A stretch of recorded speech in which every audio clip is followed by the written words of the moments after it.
The blood-soaked backpack landed with a soft thud just outside the front doors of the Pine Hollow Sheriff's Station. No one saw who or what dropped it. The security cameras had glitched 2 minutes earlier, frozen in time. Then, out of the blue, the cameras kicked back on, and there it was. A battered children's backpack, zipped shut but visibly stained dark red at the seams. Deputy Caleb Nash was halfway through his graveyard shift, sipping lukewarm gas station coffee when the dispatch alert blinked across the front desk console. Motion detected. Front entrance. He stood, eyebrows drawn. It was close to 3 a.m. in a town where the only thing that moved at that hour was the wind or the occasional deer. He approached the door, squinting into the darkness outside. Then he saw it. A German shepherd was standing completely still at the top of the steps, not panting, not barking, just watching him, eyes locked in a way that made Caleb's skin crawl. The dog didn't have a collar, no tags, but there was purpose in the way it stood, like it had come here for a reason, and it wasn't leaving until someone listened. Caleb stepped outside slowly, hand resting on his hip holster. The dog didn't flinch. It gave a single short huff through its nose and nudged the backpack forward with its snout. "What the hell?" Caleb crouched, heart pounding. The backpack's zipper was half torn, and something about the way it lay, too deliberate, too clean against the grime, told him this wasn't a random drop-off. He unzipped it carefully. Inside was a small, blood-stained T-shirt. Child-sized, folded like someone had tucked it away with care. Next to it was a bright yellow plastic dinosaur, its head snapped off. Caleb's breath caught. There was no note, no ID, no phone, just the faintest smell of rust, sweat, and something coppery underneath it all. He glanced back at the dog. It hadn't moved. Its eyes held him in place, and in them Caleb didn't see fear. He saw urgency, determination. "What's your story, boy?" Caleb whispered. As if on cue, the dog turned, trotted a few feet down the sidewalk, and stopped, looking back at him. Waiting. Caleb hesitated only a second. Then he grabbed his radio. "Dispatch, it's Deputy Nash. I've got an unknown K9 delivering potential evidence to the station. Blood on a child's shirt. No ID. I'm going to follow the animal. Keep the line open." Static crackled. "Copy that. Be safe." He pulled on his coat, holstered his sidearm, and followed the German shepherd into the dark. The dog moved fast but with precision, glancing back just enough to make sure Caleb was keeping up. They crossed Main Street, past the shuttered diner, and took a hard turn into a narrow alley behind an old gas station. There, behind a stack of rusted oil drums, the dog froze. Caleb drew his flashlight, sweeping it across the alley. A broken piece of chain. Drag marks. A smear of blood trailing off into the darkness. The dog sniffed along the line, then barked once, sharp and loud. Caleb's heart jumped. He moved to the trail, his boots crunching gravel. Something about this felt wrong. Too calculated. Too quiet. Then he saw it. A security camera, half hidden beneath a gutter, its red light blinking. Still active. But the building was condemned. No power, no tenants, and definitely no surveillance. Unless someone had a reason to keep it running. He turned back to the dog. "You brought me here on purpose." The shepherd gave a low growl and turned toward the fence at the back of the alley. There was a hole torn in the chain link, just big enough for a child to crawl through. On the other side, woods. Caleb's flashlight picked up movement. A figure, small, fast, darted between the trees. "Hey!" he shouted, breaking into a run. He chased the shadow past dry brush, over broken logs, the German shepherd weaving ahead of him like it knew every inch of the terrain. After 2 full minutes of sprinting, Caleb lost sight of the figure. But the dog didn't stop. They reached a clearing, and there, lying in the grass, was a second backpack. This one was blue, newer. A small patch sewn onto the front read, Emma. Caleb dropped to his knees. He opened the bag. Inside were a bottle of children's vitamins, a sippy cup still half full, and a Polaroid photo. 9 children, lined up on a basement floor, pale, silent, eyes hollow. One of them was holding the yellow dinosaur missing its head. The blood in Caleb's veins turned to ice. The dog sat beside him, breathing steady. It wasn't done. Caleb could feel it. This dog didn't just stumble into a sheriff's station by accident.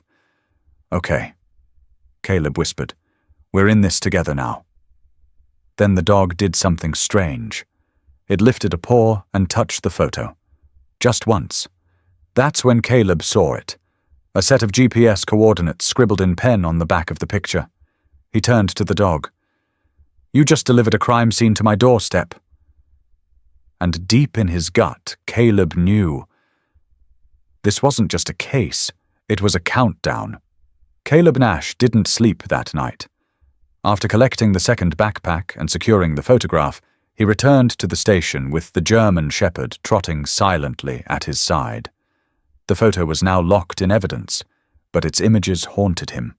9 children, 1 dog, and a case that already felt personal. He watched the soldier, as it lay curled by the station's break room heater. Its eyes flicked open with each small sound, muscles taut even in rest. This wasn't a lost pet. This dog had training, instinct, scars, and a past. So did Caleb. He sat down at his desk and opened the bottom drawer. Inside, beneath old files and crumpled reports, was a worn, laminated photo. A girl with honey blonde hair, missing 1 front tooth, holding a stuffed lion too big for her arms. Her smile was crooked, wild, full of life. Her name was Ellie. His daughter. 3 years ago, Ellie had disappeared for 11 hours. They said it was an accident, a riverbank, slipped footing, found cold and pale in the reeds. The autopsy was inconclusive. No foul play, no proof. But something in Caleb broke that day. Not just grief, not just loss, but the searing frustration of knowing something didn't add up. His instincts, honed in war zones, screamed that there was more to it. And no one listened. He left the Marines a month later, joined the county sheriff's office in a desperate bid to stay close to any local intel, any tip, but nothing ever came. Just silence. A silence that still clawed at his ribs when the nights got too quiet. He looked at the dog again. You have that same look, he whispered, like you've seen too much. The German shepherd stirred. His ears perked. The door to the station creaked open. Sheriff Donna Reyes stepped in, rubbing the sleep from her eyes. Jesus, Caleb, you look like hell didn't sleep. You find anything else in the pack? Coordinates. They point to an abandoned mill north of the ridge, and the dog. Caleb hesitated. I think he's military. She arched a brow. You sure? Watch how he moves. He cleared corners before I did. He watches exits. He's silent when he tracks. That's not street smarts. That's training Donna crossed her arms. You think he's from one of the old MP units? Could be. Maybe Special Forces K9. He's got scars under his coat. Shrapnel, maybe. But there's no tag, no tattoo. Did you scan him? Nothing. Someone wiped his identity. Donna studied the dog. You want to take him in? Caleb looked over at the shepherd. The dog met his gaze with something that wasn't submission. It was agreement. Understanding. He found me. I think I owe it to him to find out what the hell he's trying to say. Donna sighed. You always did pick up strays. Caleb looked down at the folder again. Not this time. This one picked me. Later that afternoon, Caleb made calls. Reached out to an old contact from his days in Kandahar, Captain Troy Denson, retired handler from the 19th MP. Troy picked up on the second ring. Caleb Nash. Hell, I thought you were still ghosting everyone. Still breathing. Caleb muttered. I need your eyes on a dog. Might be one of yours. You finally getting a service dog? No, he showed up on his own. There was a pause. Then, send me a photo. Caleb angled his phone, snapping a shot of the shepherd curled up under the desk, eyes half closed but alert. The reply came back 10 minutes later. Holy hell, that's Ranger Caleb sat up straight. You're sure? 100%. I trained him. MWD 943, Dual Certified Explosives and Search Rescue. He went missing in an IED sweep operation 2 years ago. We assumed he was KIA. He's not. No, and if he came to you, Caleb, there's a reason. That dog doesn't make random choices. Caleb stared at the photo of the 9 children. Maybe this wasn't random at all. That night, Caleb stayed at the station again. The dog, Ranger, never wandered. He stayed close, but never needy. At one point, Caleb left the break room for 10 minutes, and when he returned, Ranger had moved to the hallway, placing himself between the door and the evidence locker. Guarding it, Caleb murmured. Ranger's ears twitched. There was a sound just then, a muffled cough from outside. Caleb stood. Ranger was already moving, fast and silent. Caleb followed, gun drawn. The front door was ajar. Outside, tire marks, fresh. Someone had been there, watching. Ranger sniffed the air, let out a single, clipped bark, then looked back at Caleb. What is it? Caleb asked. Ranger padded towards the edge of the lot, nose low, body tense. There, caught on a piece of chain-link fence, was a scrap of fabric. Children's fabric. Caleb's stomach turned. Whoever was behind this, they were close, watching, testing. He knelt beside Ranger. I think they're trying to scare us. Ranger didn't blink, didn't whine. Instead, he turned and walked back toward the station doors, only stopping once, to make sure Caleb was following. All right, Caleb said. Let's hunt them. In that moment, man and dog understood each other perfectly.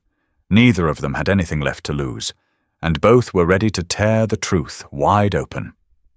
The morning air in Pine Hollow was sharp, dry, and eerily still. Too still for a town that usually woke with the sun. Caleb pulled his cruiser onto the edge of a narrow service alley behind the old silos, cutting the engine. The noise disappeared in an instant. No birds, no wind, no movement. Ranger was already out of the vehicle before Caleb even opened his door. The German shepherd moved like a ghost, his paws silent on the gravel, his nose twitching at every invisible cue. Caleb followed, hand resting near his sidearm. You sure about this? He muttered. Ranger didn't answer. He just paused at a gap between 2 industrial dumpsters and pushed forward, disappearing into the shadows. Caleb ducked under a rusted pipe and stepped into the alley behind him. This was the part of town people forgot. No GPS signal, no surveillance cams, the perfect place for secrets to hide. Ranger stopped abruptly, one paw lifted mid-air. Caleb saw it too. A small red streak ran down the concrete and turned sharply left along a broken curb. Blood. Not a lot, but fresh enough that it hadn't dried in the sun. Ranger sniffed, then gave a low, guttural growl. He advanced, head low, tracking. They followed the trail past a collapsed chain-link fence and into the shell of what used to be a textile warehouse. The front had been boarded up for years. City records claimed it was structurally unsound. But inside, there were signs of recent use. Boot prints in the dust, food wrappers, fresh cigarette, butts, and more blood. Caleb knelt by a dark patch smeared along the concrete. His stomach turned. It wasn't just a drop. It was a swipe, like someone had been dragged. He snapped on his flashlight and swept it across the space. In the far corner, barely visible under an old tarp, something caught the beam, A small pink shoe. A child's. Caleb moved in fast, peeling back the tarp. Nothing. Just the shoe. Alone. He turned to Ranger, who was now locked in at the far wall. The dog scratched once at a piece of drywall, then stopped and tilted his head. Caleb approached and tapped the spot with his knuckles. It was hollow. "Good boy," he whispered. He pushed. The wall creaked, then gave way, revealing a hidden passage no wider than a crawl space. The smell hit him immediately, damp, unwashed, metallic. Ranger dipped his head and crawled in without hesitation. Caleb hesitated a beat before ducking in after him. The tunnel was barely lit, but the trail continued. More blood, a discarded juice box, pieces of duct tape, and then a twist. Ranger stopped suddenly and backed up. His fur bristled. He let out a short, controlled bark and turned around, blocking Caleb's path. "What is it?" Caleb asked, scanning ahead. That's when he heard it. Movement, not ahead but behind them. Footsteps on gravel, light, fast, then gone. Caleb turned sharply, flashlight cutting through the dark behind them. Nothing. He radioed in. "Unit 7 to dispatch. Be advised, I may not be alone out here. Advise backup to hold perimeter 2 blocks out from old Wilcox warehouse.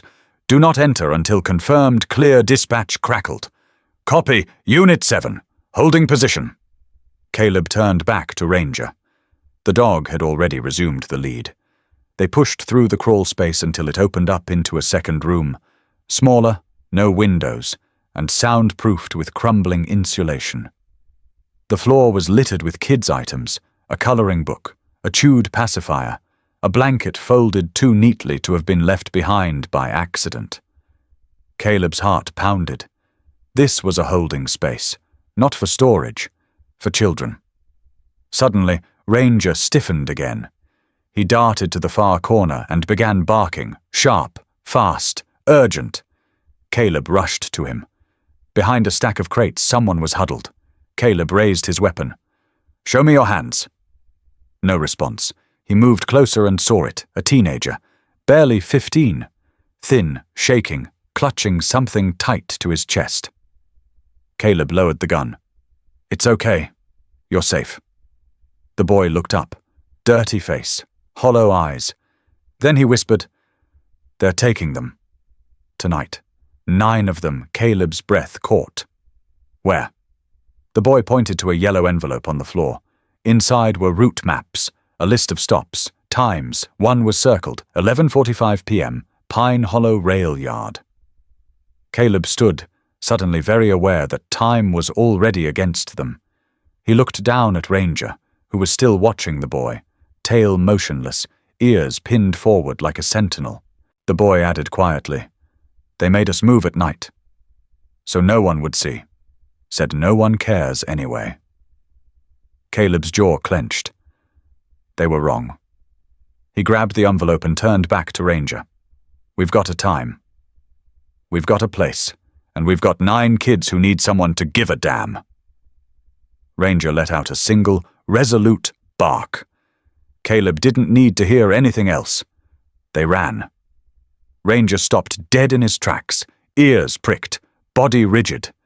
Caleb barely had time to react before the German shepherd whipped around, teeth bared in a low, focused growl. They were less than a quarter-mile from the Pine Hollow rail yard, following one of the side trails marked in the smuggler's envelope. But whatever Ranger had just picked up wasn't on the map. It was human, and it was close. Then Caleb heard it too, barely audible over the wind. A faint whimper, not a shout, not a scream. Something small, fragile, a child's cry. Ranger surged forward toward a rusted-out maintenance shed, his body weaving through thick underbrush with trained precision. Caleb followed fast, flashlight bouncing, his breath caught somewhere between adrenaline and dread. The shed looked abandoned, swallowed by creeping ivy and thyme. But Ranger was at the door now, pacing, growling deep in his chest, nose pressed against the seam in the wood. "Step back, buddy," Caleb whispered, drawing his weapon. He braced, kicked the door near the lock. Wood splintered. It didn't give. Another kick. This time the rusted hinges buckled. The door flew inward with a loud crash. What hit him first wasn't the sight. It was the smell. Mold, damp rot, and something sour that twisted his stomach. The beam from his flashlight caught the reflection of two wide eyes. A little girl, no more than 7. She was tied to a chair in the far corner of the shed, her wrists raw, duct tape on her mouth, half peeling from tears. Her shoes were mismatched, her clothes dirtied beyond recognition. But she was alive. Caleb holstered his weapon and moved in fast. "It's okay. I'm with the police. I'm here to get you out." The girl flinched as he reached her, then froze when Ranger padded into view. The dog sat, calmly, just a few feet from her, watching her, guarding her. She looked between them, eyes darting, breath stuttering in her chest. Then she whispered through the tears, voice barely audible. "They said the others were taken last night. They said no one would find them." Caleb's hands froze as he worked to cut the bindings from her wrists. The words landed like a punch to the ribs. She continued. "There were 9. I was number 10. Caleb's vision blurred for a moment. His fingers trembled just once. His mind had already started drifting, against his will. 3 years ago. The cabin, the storm, the girl. It had been a domestic call gone sideways. A foster father flagged for potential abuse, suspected of harboring a runaway. By the time Caleb and his old partner arrived, the place was empty. Except for one sign, a child's drawing on the wall. It was of a girl with a lion, and a house, and a man with no face. The girl's name was Ellie, his daughter's name. The report came in 24 hours later. Accidental death, found downstream. The sketch was never explained. Caleb blinked hard and forced himself back to the now. This girl wasn't a sketch. She was breathing, trembling, and she was still here. He lifted her into his arms gently. Ranger walked beside them, like a soldier escorting his charge. When they reached the cruiser, Caleb wrapped the girl in his coat and placed her carefully in the back seat. "You're safe now," he said. "Can you tell me your name?" She looked up at him, voice barely above a whisper. "Maya." "Okay, Maya. I've got you." She clutched the coat tighter. They had a van. They said they were going to Canada. Said no one would know. Caleb nodded. "Do you remember anything else?" "Plates. Names?" Her lips trembled. "They wore masks." But one. One of them had a dragon tattoo. On his neck, Ranger gave a low growl from the front seat. Caleb instinctively looked down at his notes. A name had been mentioned in the smuggler's files. Arlo, ex-cop, dishonorably discharged. Known tattoos. 1 dragon, 1 skull. The pieces clicked hard and fast in Caleb's head. Arlo was back in the game. He opened the glove box and pulled out his phone. "Sheriff Reyes, it's Nash. I need a team to the abandoned rail tracks northeast side. Fast. We've got a live victim and a suspect with confirmed connections. Possible lead on the remaining 9 kids. Copy, on the way. You okay?" "No, but the kid is. That's what matters." He hung up and looked at Ranger. The dog's gaze was locked on Maya in the rearview mirror, his ears twitching every time she shifted. "You knew, didn't you?" Caleb muttered. "You heard her before I did." Ranger didn't move, just blinked, steady, present. "You've done this before," Caleb said softly. "Too many times." Maya had fallen asleep, wrapped tight in the warmth of Caleb's jacket, her thumb in her mouth. Ranger finally turned toward Caleb, and for a moment their eyes met. Neither said anything. They didn't need to, because tonight 1 child had been saved. And Caleb Nash knew damn well he wasn't stopping there. The warehouse looked like it had been swallowed by time. Sagging steel panels, rusted seams, and broken windows clawed at the wind on the outskirts of Pine Hollow. It was the kind of place that had long stopped being on maps, let alone radar. No cameras, no guards, just silence thick enough to press down on your chest. Caleb stood beside Ranger, the dog's ears twitching, nose working overtime. The girl they had rescued hours earlier had whispered a location just before falling asleep in the ambulance. Her words were fragile, but specific. She had said, "The place with the red door, that's where they brought the others." This was it. The door was more of a suggestion now, half off its hinges, painted red once upon a time. Caleb's Glock was already in his hand, and Ranger's posture had shifted from curious to combat-ready. The dog didn't bark. He didn't growl. He simply tensed like a coiled spring, every fiber of his being focused forward. "Let's do this," Caleb whispered. They slipped inside. The smell hit first, stale wood, oil, and something underneath, something metallic and wrong. The space was cavernous, filled with rows of abandoned machinery and forgotten crates. Dust motes danced in beams of sunlight cutting through the cracks. Then a faint sound. A click. Caleb's instincts flared, but not fast enough. A sharp crack split the silence. Something exploded near his shoulder, a sudden burst of pressure and heat. He dropped behind a stack of crates, pain flaring down his left arm. Ranger barked once, sharp and loud, and then launched. Out of the shadows, two men emerged. One raised a weapon, but never got the chance to aim. Ranger hit him mid-torso with the force of a missile, jaws clamping down hard on the man's wrist. The gun clattered to the floor, discharging into a metal beam. The second man aimed at Caleb's position. Caleb rolled out, ignoring the pain, and returned fire. The shot struck the man's thigh, spinning him to the ground with a howl. But it was Ranger who ended the confrontation, standing over the first man, fur bristling, teeth bared, daring the second to move. Then silence again. Caleb pulled himself up, pressing a torn piece of his shirt against the graze on his shoulder. "Clear," he muttered. Ranger gave a soft grunt, but his eyes were still tracking. Caleb turned and for a split second saw him. Victor Arlo. It had been years, but there was no mistaking the scar that cut down from his left brow. Arlo didn't freeze. He smirked, gave a lazy two-finger salute, and vanished through a back exit like smoke. By the time Caleb got there, the alley was empty. Tires screeched in the distance, but no visual. Caleb slammed a fist against the doorframe. "Damn it!" he hissed. That was him.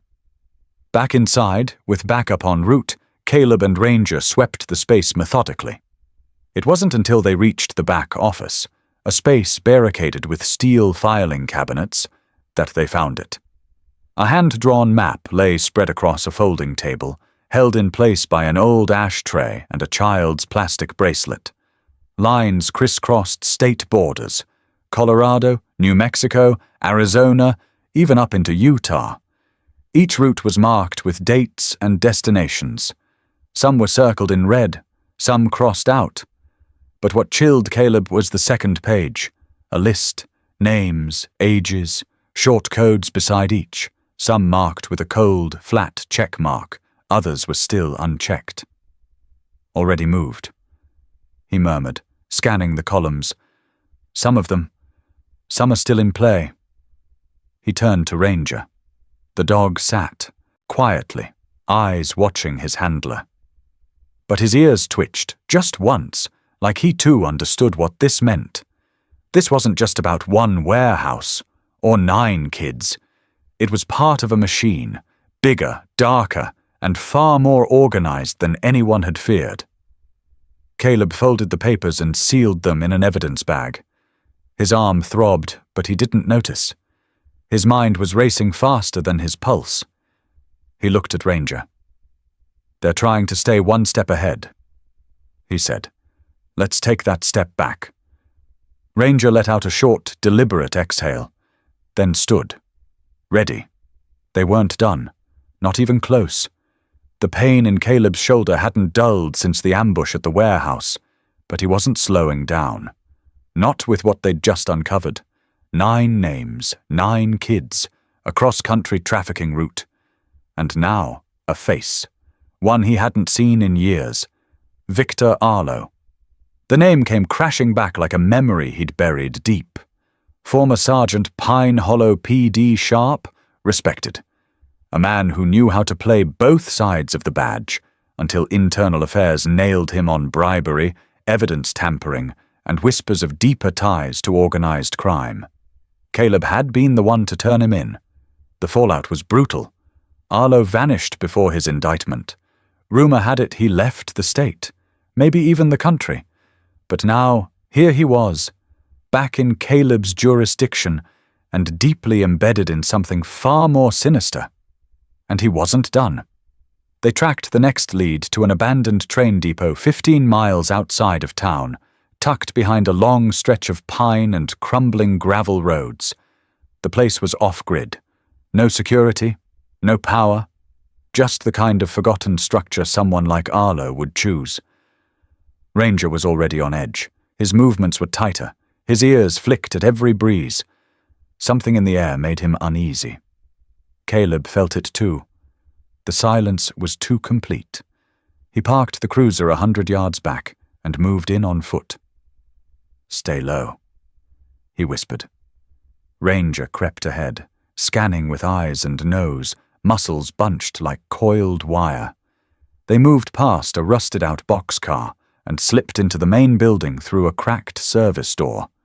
Inside, it was cold, damp. A single bulb swung from the rafters, casting jagged shadows. Ranger slowed, nose working furiously. He stopped in front of a row of lockers and growled, low and deep. Caleb followed his gaze. A figure stepped out of the shadows. Scar across the left cheek, hands bare, gun in his right. Victor Arlo. "Well," Arlo said, voice slick with venom. "Look who couldn't leave the past alone." Caleb raised his weapon. "Drop it." Arlo smirked. Always the good soldier. "You know, I thought you'd be retired by now. Maybe working security at a hardware store, not chasing ghosts. You're one of them." Arlo's smile faded. "I'm not the villain here, Nash. I'm the realist. The system doesn't protect the weak. I just stopped pretending it did your trafficking. Children, no," Arlo said coldly. "I'm moving assets. The people paying for this, governors, executives, funders, you think they care what label you give it?" Ranger growled, stepping forward. Arlo's eyes narrowed. "That's the mutt that bit me, huh? You're lucky that's all he did." Arlo cocked his head. "You know what gets me? That dog's more loyal than any man I served with." Shame Caleb was about to respond when he saw Arlo's finger twitch. Instinct kicked in. Gunfire erupted. Caleb ducked behind a steel column as bullets sparked off the walls. Ranger dove low and sprinted to flank. Caleb fired 2 rounds, driving Arlo behind a stack of crates. "Arlo!" he shouted. "You're boxed in. You run, you get taken down hard. Surrender. You always talk too much." Arlo snarled, a hiss of gas. Then silence. Caleb coughed. Smoke was filling the depot, thick, acrid. He turned fast. Ranger was gone. "Ranger!" Then a bark, from the far side. But it wasn't the usual bark. It was shorter, muffled. Panic clawed through Caleb. He moved low, weaving through crates, covering his mouth. The smoke was deliberate, an old SWAT trick. Arlo was trying to blind them. That's when he saw him. Ranger, slumped against a wall, legs splayed. Caleb rushed over, dropping to his knees. He pressed 2 fingers to the dog's side, heartbeat. Shallow but steady. Ranger's tongue lolled, eyes fluttering. A dart stuck in his flank. Tranquilizer. "Damn it," Caleb whispered. "They hit you." From behind him, a metallic clatter, then footsteps. Caleb stood, gun raised, but Arlo was already at the exit, ducking out into the dark. Caleb fired twice. Missed. He started to run, then looked back at Ranger. He couldn't leave him. Not for anything. He dropped to the floor beside his partner, gently lifting the dog's head. "It's okay. I've got you." Ranger's eyes tried to focus. One paw twitched. Caleb pulled out his med kit, injected a stimulant near the dart site, whispering the entire time. "You held him back long enough. That's what matters." The dog gave the faintest growl in response. Caleb sat there for a beat longer, chest heaving. Victor Arlo had escaped again. But now, it wasn't just a theory. It wasn't a hunch. He was the link, the conductor, the man who knew the whole operation inside and out. And Caleb had just made it personal. He looked down at Ranger. "You rest. I'll track him next time." Ranger's tail gave a weak thump. And for Caleb, that was enough.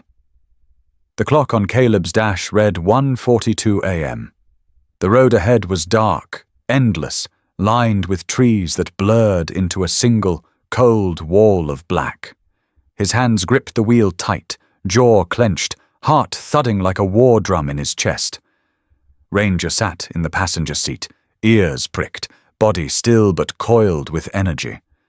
He had bounced back faster than anyone expected. The tranquilizer hadn't kept him down long. Too much purpose in him. Too much work left to do.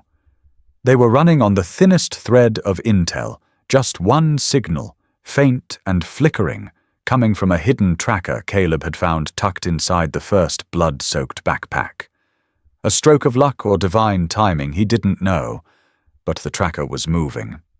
North, fast. So were they. The GPS dot blinked on Caleb's tablet, holding steady along a rural route that paralleled the Canadian border. It was heading toward an old logging road, long since decommissioned. The area was remote. No law enforcement stations for miles. If the smugglers got the kids across the border, they'd vanish into a pipeline no one could follow. His phone buzzed. It was Sheriff Reyes. He let it ring. She'd already called 3 times. The last message had been sharp. Wait for backup. Do not pursue alone. But waiting wasn't an option anymore, not when 9 kids were less than an hour from disappearing forever. Caleb looked over at Ranger. "You ready?" The dog stared ahead, unblinking. "I thought so." They reached the split in the road and turned onto the logging trail. The tires kicked up gravel, headlights cutting through the dense trees like blades. The tracker signal pulsed, closer now, within a mile. Then, without warning, the dot stopped moving. Caleb slammed the brakes. Up ahead, through the brush, the faint glint of metal. A box truck, tucked behind a berm of snow and debris. No running lights, no engine noise. Dead silent. Ranger began to growl, barely audible. Caleb shut off the engine, slipped out of the cruiser and unholstered his weapon. Ranger took point, padding low through the brush. They moved slow, careful, breaths visible in the icy air. Caleb's boots crunched lightly over frost-hardened ground. Each step sent a warning through his spine. He could feel it. This wasn't over. As they crept closer, Ranger suddenly stopped. His entire body tensed, and he looked back at Caleb with a sharp glance. Then they heard it, a faint whimper. From inside the truck. Caleb's chest tightened. He crouched below the back doors and motioned Ranger around the opposite side. They had trained for this rhythm without ever having done it together, but somehow they moved as if they had years behind them. Caleb tried the latch. Locked. He stepped back, raised the butt of his pistol, and smashed it against the rusted padlock. It cracked. Another hit. The lock gave way. He threw the doors open. The light from his flashlight swept across terrified faces. 9 kids, huddled, cold, eyes wide. Duct tape covered some mouths. Others clutched each other, too weak to scream. Caleb counted them fast. 9, alive. Then a click behind him. "Drop it," a voice ordered. Caleb turned slow, arms raised slightly. The man stood 10 feet away, pistol drawn. He wore a ski mask and a thick parka, but Caleb didn't need to see the face to know the type. One of Arlo's men, the cleanup crew. "You're late," Caleb said. The man didn't blink. "You weren't supposed to find this truck." Ranger crept behind the man like a whisper in the snow. "You're going to turn around and walk away," the man said, voice flat. "You leave, and no one else dies tonight." "Not an option." The man cocked the hammer, and Ranger leapt. The dog hit him at the legs, hard and fast, taking him down in a blur of teeth and fury. The pistol fired once into the air before skidding across the ground. Caleb rushed in, grabbed the weapon, and trained it on the man now pinned beneath 70 pounds of trained muscle and rage. The man tried to speak, but Ranger let out a low, vibrating growl that froze him mid-word. "You're done," Caleb said. "And this is the part where you talk." It took 30 seconds for the man to fold. "There's another truck," he gasped. "They're moving the rest across the lake by boat." They used this one as bait. Arlo said if anyone got close, they'd waste time saving these kids while the others got out. Caleb's blood went cold. "This wasn't the main transport." The man shook his head. "You said the rest. How many?" "I don't know." Dozens. Maybe more. Caleb's grip tightened on the gun. He looked down at Ranger, who still stood over the man, unmoving. "We're not done," Caleb whispered. He called it in. "Sheriff, this is Nash. I've recovered 9 victims, alive. But it was a decoy. Arlo's moving others by boat across East Bank Lake. Request immediate backup and Coast Guard intercept a pause." Then, "Understood. Caleb, be careful." He hung up and turned back to the kids, stepping into the truck. The cold inside was bone deep. One little boy had already started to drift off, his lips pale. Caleb knelt beside him and unzipped his coat. "You're safe now," he said, voice cracking just a little. "You hold on, okay?" The boy nodded, eyes fluttering.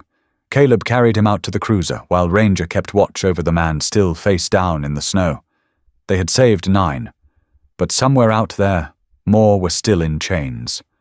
And Victor Arlo was still 2 steps ahead. Not for long. Caleb looked toward the black horizon, where the lake lay hidden in the dark. They weren't going to wait for sunrise. Not tonight. He walked back to Ranger, racked the slide of the pistol, and said quietly, "We end this before they disappear for good." Ranger barked once, sharp, focused. The race wasn't over. It had just turned into a war. Snow lashed through the trees like white fire, wind howling as Caleb and Ranger tore through the forest under the pale light of a nearly full moon. The trail was fresh. Footprints, small ones, scattered across the icy path, some dragging, some barely visible. They were close. Ranger's nose worked the air, body low, tail stiff with purpose. Caleb moved fast behind him, rifle gripped tight, breath fogging in sharp bursts. His radio crackled with static, but he didn't have time for backup. The lake was less than a mile away, and Arlo's team was making their final move. Then gunfire, 3 short bursts somewhere to the left. Ranger froze mid-stride. Caleb ducked behind a tree, eyes scanning the shadows. Voices, yelling, orders barked in rushed tones, and just beneath it all, the unmistakable sound of a child sobbing. Caleb didn't wait. He gave a short hand signal, and Ranger peeled off toward the sound. Another burst. Bark splintered off the tree beside Caleb's head. Someone had eyes on them. He dropped flat, rolled behind a log, and returned fire toward the muzzle flashes up the ridge. A shout, then silence. He moved quickly, heart pounding, ignoring the sting in his shoulder from grazing shrapnel. Then he heard it. A low, savage growl. He ran towards the sound. Ranger was on top of a man, tall, broad-shouldered, dressed in black. The rifle lay a few feet away, half buried in snow. The man was struggling beneath the weight of the dog, hands trying to shield his throat. Ranger didn't bite, yet. He held, snarling, eyes blazing. Caleb recognized the man. One of Arlo's enforcers, the one he'd seen in the surveillance stills, a former mercenary with a reputation for cruelty.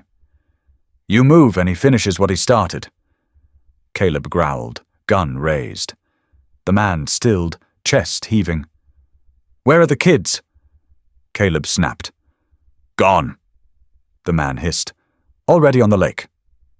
Wrong answer. Caleb whistled once. Ranger's growl deepened. "They didn't get far." The man spat. "But if you go now, they'll shoot them first." "Not if I get there first."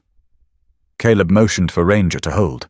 He zip-tied the man's wrists with the flex cuffs clipped to his vest, then turned to the ridge. And then, voices again. Children. Crying.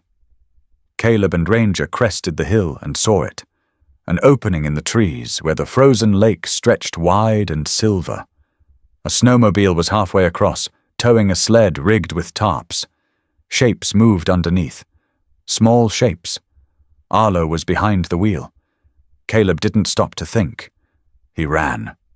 Ranger sprinted ahead, feet barely skimming the snow. Caleb raised his rifle and fired a warning shot into the air. The snowmobile veered, almost tipped, then kept going. Another shot. This one shattered the windshield. The snowmobile swerved hard, fishtailing, and the sled broke free. The tarps blew open. Children screamed. Ranger didn't wait for orders. He bounded down the bank, cutting straight across the ice. Caleb followed, slipping once, lungs burning. Arlo leapt from the driver's seat, drawing a pistol. He fired wildly toward Ranger. One shot missed. The second grazed Ranger's flank. He stumbled, then righted himself and launched, straight into Arlo's chest. The two went down in a blur of motion, ice cracking beneath them.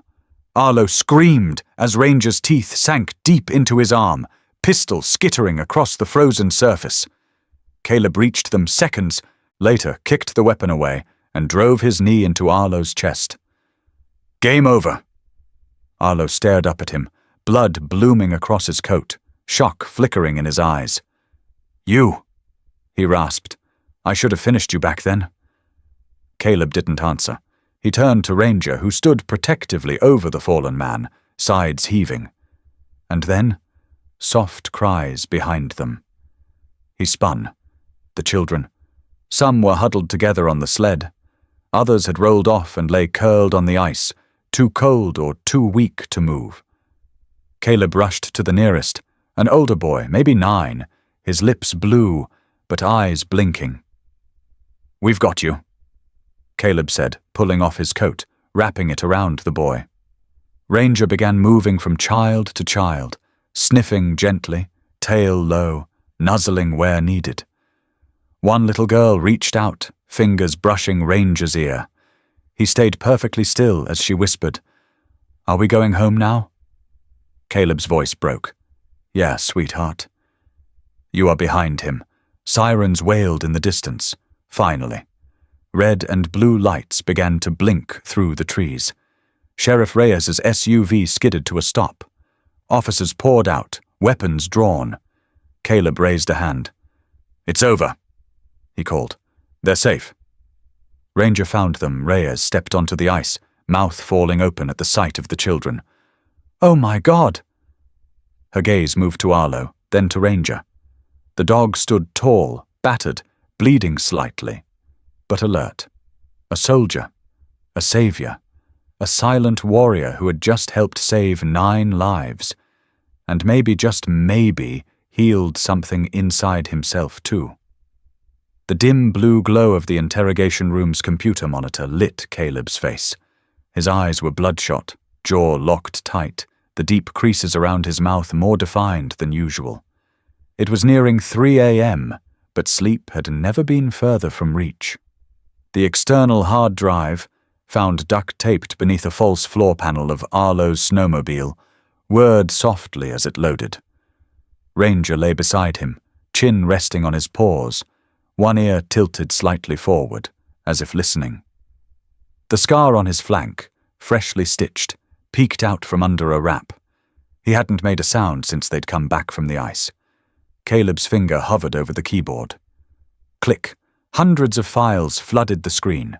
Images, maps, spreadsheets labeled by date, region, and code. Some had names. Most didn't. Caleb clicked one marked Northeast Drop Points, Q3. Dozens of red pins exploded across the map. New York, Boston, Montreal, Buffalo. It wasn't just a single operation. This was a system. A well-oiled multinational network. He clicked again. A series of video feeds opened. Grainy footage from storage facilities, trucks, even what looked like airport tarmacs. And then, faces. Children's faces. Blurred slightly, but unmistakable. He leaned back, exhaling slowly. This wasn't Arlo's game, he murmured. Ranger's head lifted. This was just one arm of something a hell of a lot. Bigger A door opened behind them. Sheriff Reyes stepped in, holding 2 coffees. She placed one beside Caleb, her voice quiet. The FBI's sending a task force. Homeland Security, too. They're scrambling. They better be. Caleb muttered. He tapped a file labeled Holdings South Asia Division. Reyes paled. How far does it go? Farther than we thought. Caleb replied. Some of these shipments, some of these kids, they're being moved through logistics channels legit companies use. Sea cargo, air freight. Like they're nothing but crates. Reyes sat. Jesus. Arlo was small time? Caleb continued. A middleman. A necessary risk for the real players. Disposable. He pulled up a profile. Nexus Corporation. Offshore holdings. The logo was clean, corporate. Their site looked like any other logistics giants. Except buried in their back-end systems were references to non-declared high-value assets. He looked at Reyes. That's how they're labeling these children. Silence. Then a soft sound. Ranger exhaled, shifting his weight. Caleb reached down, running a hand along the dog's neck. You did good, buddy. We got 9 back. Ranger's tail tapped lightly once, but his eyes remained fixed on the screen. Caleb glanced back up. But how many more are still out there? Reyes straightened. We'll get them. This time we have names, data, shipping routes. We won't stop here. Caleb didn't speak for a moment. The weight of what they'd uncovered pressed on him like a second spine. Arlo's betrayal, the children's eyes, the blood-stained backpack.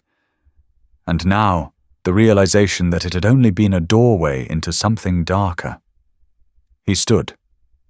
Then we don't wait for them to organize.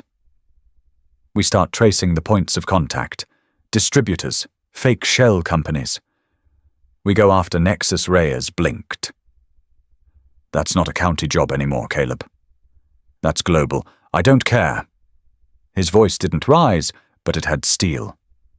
We follow the trail. Ranger stood beside him now, ears forward, fully alert.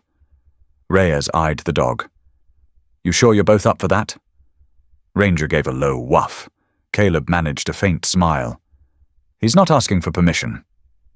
They started compiling everything into secure packets for federal handoff, but in a separate folder, Caleb kept copies, encrypted and backed up in 3 places. Trust only went so far in cases like this. The deeper he dug, the clearer the picture became. This wasn't just a ring of criminals. This was a business model. Children as inventory, innocence as product, greed as currency. And like any large corporation, there were levels, investors, layers of protection. But they'd made a mistake. They'd let one shipment slip, one backpack, and a dog with a memory sharper than any machine. Outside the window, snow began falling again. Ranger stood facing the glass, ears twitching. Caleb followed his gaze into the dark. There was still a long road ahead, and now they weren't just hunting. They were declaring war. Ranger looked back, eyes meeting Caleb's. No bark, no growl. But the message was clear. He was ready.